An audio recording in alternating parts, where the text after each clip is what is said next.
Hello everyone! Welcome po ulit sa ating Math-Isip YouTube channel where we can find free Tagalog mathematics tutorial. Our topic for today is all about volume of cones.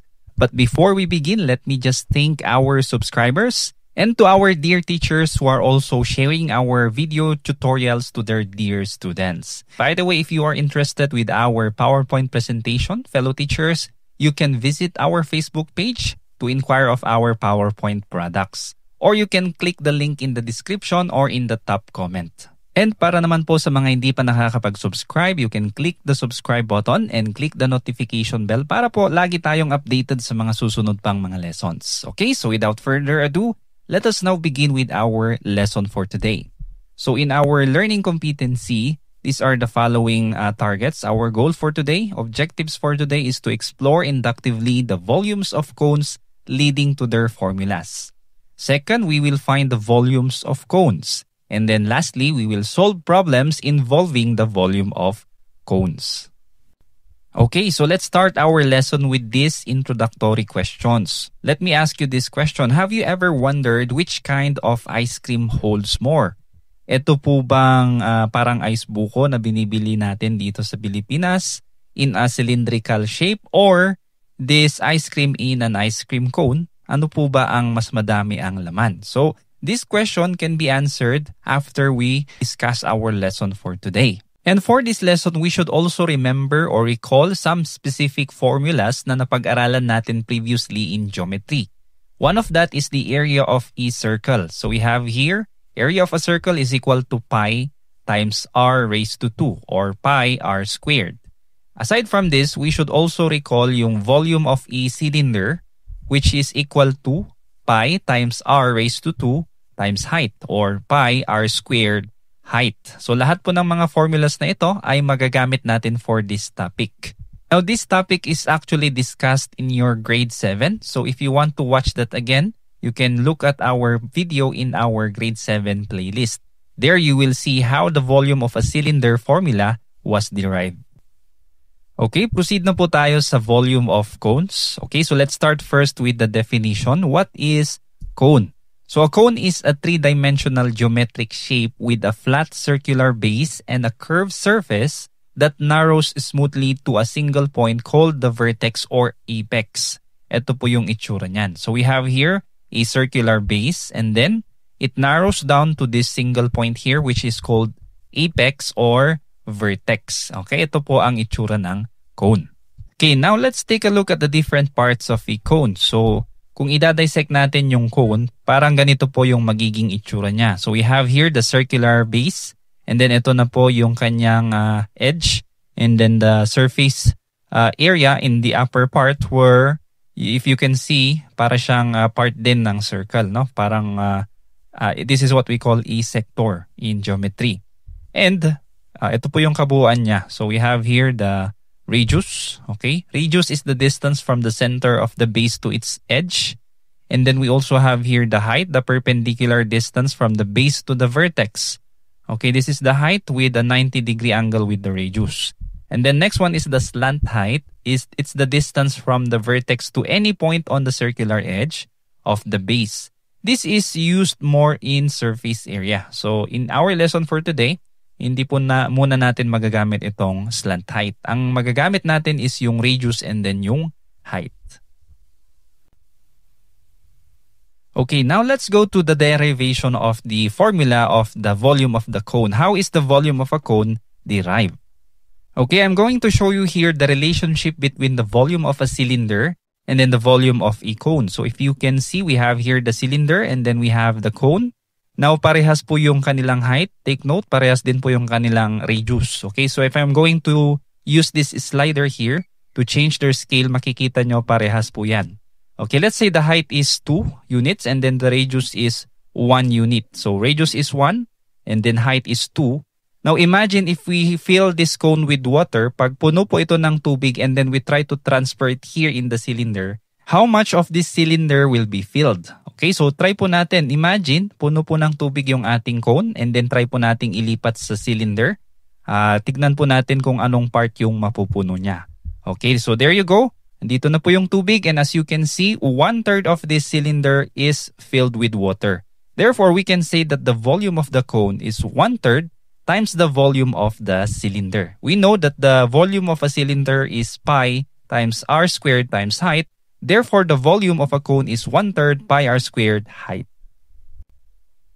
Okay, so again, just to emphasize, if the volume of the cylinder is equal to pi r squared times height, the volume of a cone inside this cylinder is just 1/3 times pi times r raised to 2 times height. Okay, ito na po yung ating formula. Again, 1/3 pi r squared times height.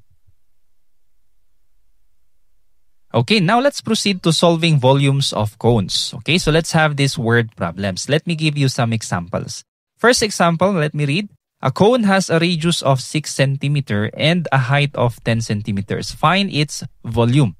So using our formula, if this is our cone, the height is 10 cm and then the radius is 6 cm. Using our formula, 1/3 pi times r squared times height, we will just substitute directly. So we have here, ang radius natin is 6 cm, 6 cm raised to 2. Okay? R squared po yan. And then our height is 10 centimeters. Now, ano pong unahin natin? We should start with the exponents first. Okay, so 6 squared is equal to 36. Now, we multiply 36 by the height. So 36 times 10, we will get 360. Now, we have here 1/3 pi times 360. Ang mas magandang unahin mo dito is yung ating 1/3, imumultiply natin kay 360. Or in short, we just divide 360 by 3. Therefore, it will have 120. And then we can now multiply it by pi. Now, if we multiply it by pi, which is 3.14, kung ang gagamitin nating pi is 3.14, ang magiging result ay 376.8. Okay? So this can be the final answer. And by the way, don't forget, the unit is in cubic centimeters because we are looking for volume. Okay? It should be always raised to 3. Okay? 3-dimensional po yan. Now, if we are not going to use the 3.14 as the value for pi, if we use the calculator directly, ang magiging sagot natin dito ay 376.99. So medyo mayroon silang pagkakaiba ng kaunti lang. So we have here, final answer is 376.99 cubic centimeter. So it's up to your teacher kung ano po ang gagamitin nyo. Kung in-instruct kayo na gamitin ay 3.14, your answer should be in this case. Okay? Okay, now let's have example number 2. We have here an ice cream cone has a radius of 4 centimeters and a height of 9 centimeters. How much ice cream can it hold? Alright, so in our solution, it's always best to draw our figure. Hindi man siguro exactly ganito, but we can just draw the illustration of the cylinder just for us to remember yung kanyang dimension. So we have here the height, which is 9 centimeter, and then the radius, which is 4 centimeter. Now, in our formula, we have 1/3 times pi times r squared times height. We just substitute. Our radius is 4.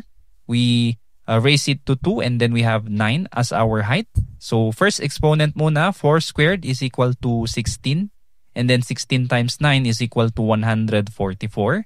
And then we divide it by 3, or we multiply it by 1/3. We will get 48. Okay, 48 pi. Now, if we are going to use the 3.14 as the value for pi, our answer will be 150.72. So our final answer will be in cubic centimeters, 150.72.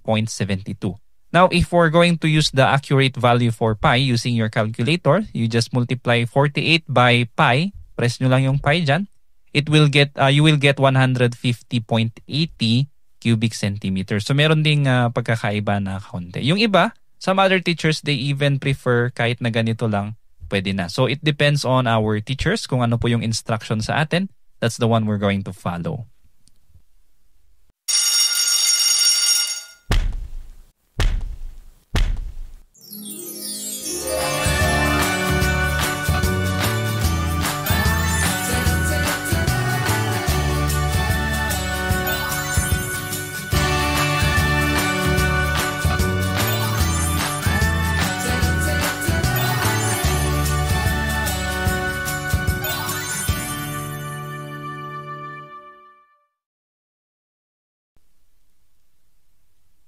Okay, for our last example, we have here a conical water tank has a height of 7 meters and a radius of 3 meters. If a family uses 2 cubic meter of water daily, how many days will the tank last when full? Okay, so in this problem, it's not just one-step solution. Okay, so yung solution po dito, kailangan nating i-analyze since we are not only looking for the volume of the water or the cone, but rather, we are looking for the number of days. Ito po yung final na hinahanap natin. The number of days when the water will be emptied or the tank will be emptied. Okay? So yung tank natin is 7 meters by radius niya is 3 meters and nagagamit yung water 2 cubic meters per day. So ilang araw po kaya yung itatagal niya kapag ganyan yung daily consumption? If we're going to have this illustration, this is an illustration of the water tank. Siguro ganito po yung itsura niya. I don't know if we can have like this in real life, but in real life, it's more of a cylindrical type tapos yung baba meron ding ganito, medyo cone yung nasa baba niya, but not exactly like this. Now imagine this is the water tank and the height is 7 meter and then the radius is 3 meters. Now the first step is to find the volume, of course. So we have here 1/3 times pi r squared times height. Let's substitute. The radius is 3 meters and then the height is 7 meters. Now we have here 3 squared. So 3 squared is 9 and then multiply it by 7, the height. You will get 21. And then divide it by, you will get 9 times 7, you will get 63 and then divide it by 3. That's why we get here 21. Okay, ganun po ha, na-shortcut lang ng kaunti ito. And then we multiply it by the pi. So if the pi is 3.14, we will get 65.94 cubic meters. Now, if the pi is not 3.14, but the more accurate pi, we will get 65.97 cubic meters. Now, this is only for step 1 because what we're looking for is the number of days na mauubos yung water sa tank. So, let's see. Step 2 is to divide our volume, divide yung water tank, yung water volume, 65.94, divide it by 2, since we use, the family uses 2 cubic meters daily. So, ilang araw siya mapupuno? I-divide lang natin sa consumption nila per day.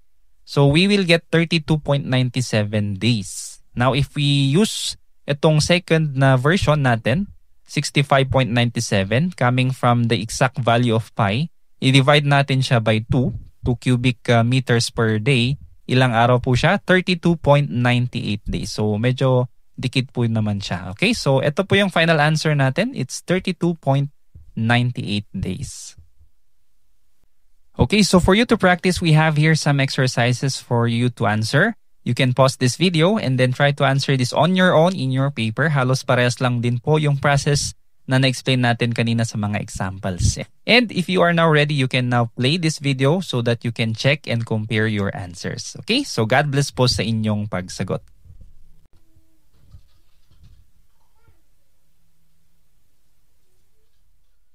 Okay, I hope you are now ready. Let's now try to answer the following problems. Let's start with number 1. So we have here a cone has a radius of 5 centimeters and a height of 12 centimeters. Find its volume. So using our formula, you just directly substitute, and then we have here our pi is in 3.14 as said in our instruction a while ago, and then we have here the radius which is 5 and then the height which is 12. So 5 squared is 25. Now 25 times 12 times 3.14, we will get 942. Divide by 3, we will get 314. Our unit is in cubic centimeters.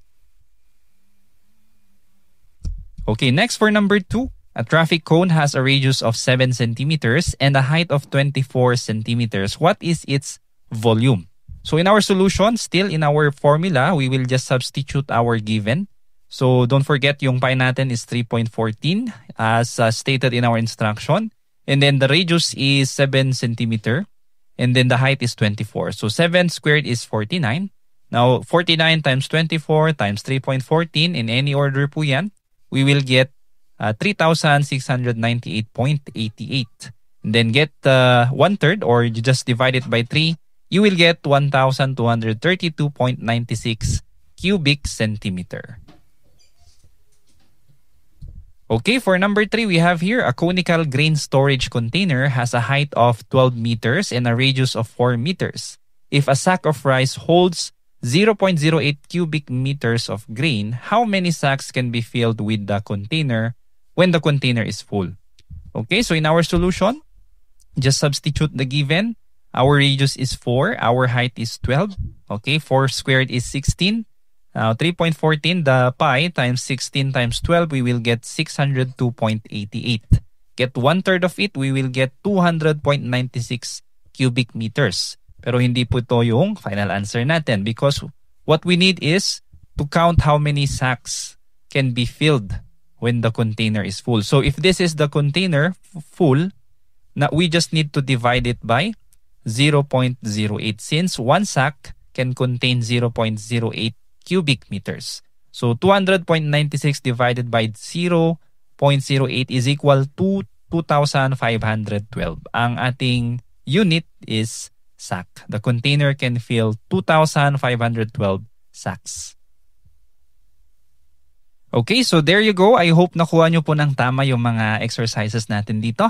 And let's go back to our previous question a while ago. So now, which kind of ice cream do you think holds more? So I'm not going to say the answer because you can have different kinds of answers here. There are some factors. Ano yung mga factors na pwede nyong i-consider muna, alright, before you answer this question. And if you have some answers, you can share it with our comment section. Pwede nyo pong isulat dyan sa comment section kung ano po yung mga sagot nyo dito and what are the factors you need to consider as well. Alright? Okay, before we end, I have here an additional activity if you want. This is to further practice your skills on this topic. So you can answer this on your own. And then if you want, you can check this with your teachers. Okay, these are actually included in your teachers' PowerPoint presentations when they avail of our PowerPoint products and the answers as well. Okay, so before we end, thank you again for listening. Up for our next lesson. Up next, we have here volume of spheres naman po.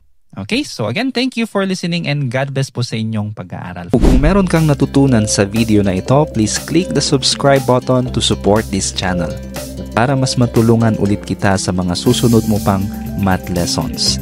Lagi mong tatandaan, ang math ay para sa lahat. At ako si Teacher Van, nagsasabing dito sa Math Isip, lamang ang nag-iisip. God bless and see you on the next video. Bye-bye.